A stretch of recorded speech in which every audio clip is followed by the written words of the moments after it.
Meditando la Biblia en un año, con el pastor Alex Figueroa.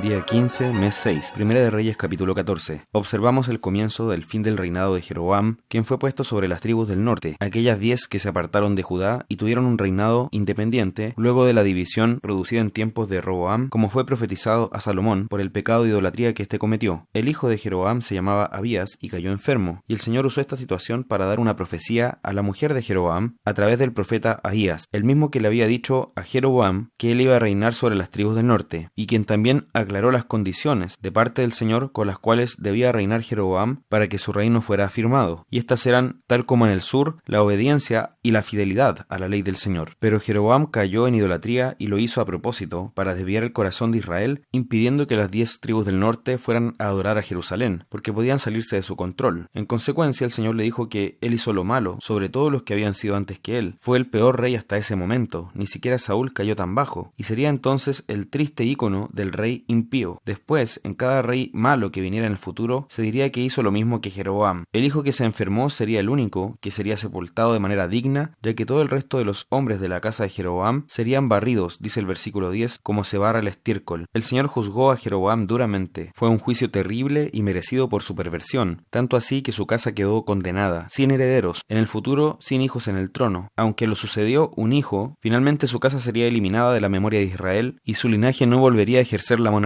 Además, se profetiza desde el versículo 15 que este reino del norte sería exiliado y dispersado, después de la invasión de los asirios que los exiliaron y que además pusieron su propia gente a vivir allí, quienes se mezclaron con las tribus de Israel que quedaban. Este reino del norte ya nunca más sería restablecido. La descripción que se hace de Jeroboam es terrible porque se dice en el versículo 16, el cual pecó y ha hecho pecar a Israel, lo que es una posición espantosa, en la cual no querríamos encontrarnos, no solo de caer nosotros, sino de hacer que otros caigan. Este rey gobernó 22 años y es lo contrario de lo que debería ser un monarca de acuerdo a la voluntad del Señor. Después se menciona a Roboam, quien reinó en el sur y fue hijo de Salomón. Siguió la línea de David, pero vemos que su madre fue Naama amonita. Los amonitas eran un pueblo enemigo de Israel, con quien ellos no debían mezclarse, pero Salomón, debido a su pecado, tomó muchas mujeres, dentro de ellas a esta gentil. Las consecuencias del pecado de Salomón perdurarían no solo en la ruptura del reino, sino también en el mismo reino de Judá se apreciarían las consecuencias de haber elegido esta madre amonita para su hijo. Observamos las consecuencias de nuestros pecados. Salomón para este tiempo ya había muerto, y así también, en nuestro caso, si desobedecemos abiertamente la palabra del Señor, hay consecuencias que vendrán a generaciones futuras, que no veremos. No hablamos aquí de las maldiciones generacionales, sino más bien consecuencias que se producen por la propia impiedad y que pueden alcanzar a generaciones que vendrán después que nosotros. Entonces Judá se apartó del Señor e hizo lo malo. Incluso había sodomitas entre ellos. Sufrieron una invasión externa, como la del rey de Egipto, quien saqueó el reino de Judá, y también hubo guerra civil entre Roboam y Jeroboam. Destacamos ahora que todo el esplendor que había tenido Israel con Salomón en cuanto a la riqueza material, a la victoria sobre sus enemigos externos de alrededor y también en cuanto a la paz interna, ahora se habían perdido absolutamente. Incluso tenían prostitución, corrupción moral en su propia tierra. Todas estas cosas no comenzaron de un día para otro, sino que se fueron gestando al permitir que el pecado se asentara primero en el rey y luego en el pueblo. Capítulo 15. Se presenta el reinado de Abiam, quien reinó solamente 3 años y se mantuvo en los pecados de su padre Roboam. Su corazón no fue perfecto, hizo lo malo delante del Señor, con lo que ya tenemos 2 reyes malos después de Salomón. Luego viene Asa, quien tenía a Maaca como su abuela, y acá se le llama madre, pero es común que pasara esto en los relatos del Antiguo Testamento, es decir, que se llamara madre a la abuela, o padre a un antepasado que no era el progenitor directo. Asa recuperó la piedad, la obediencia al Señor, incluso privó a Maaca de ser reina madre como le había correspondido, debido a que era idólatra, y no solo eso, se deshizo del ídolo de su abuela, lo quemó, aunque no quitó los lugares altos. Esto es algo que siguió durante prácticamente todos los reinados en Jerusalén. Este rey hizo lo recto delante del Señor, aunque al final de sus días demostró falta de fe con su alianza con Ben-Hadad, y eso le costaría caro. Y también, según relata 2 de Crónicas 16, en su vejez enfermó de los pies y no consultó al Señor, sino que primeramente confió en los hombres. Reflexionemos en esto. Es importante terminar bien, no solo empezar bien. Asa empezó muy bien, pero terminó demostrando graves dudas en su fe, grandes vacíos en ella. Por tanto, es fundamental no solo contentarnos con un buen inicio, sino perseverar hasta el fin, como nos llama también Hebreos capítulo capítulo 12. Salmo 133. Es un hermoso y conocido cántico gradual, que se refiere a la comunión de los hermanos en armonía. El versículo 1 nos llama a mirar, a considerar, a poner atención en que esta comunión no solo es buena y correcta, sino que también es algo que causa una delicia al alma y nos hace bien. Tal como desciende el aceite aromático de la unción sobre los sacerdotes y el rocío sobre el monte, así es como el Señor Jehová envía bendición y vida eterna sobre quienes habitan juntos en armonía. En la Escritura siempre se relaciona el hecho de estar disgregado o de ser dispersados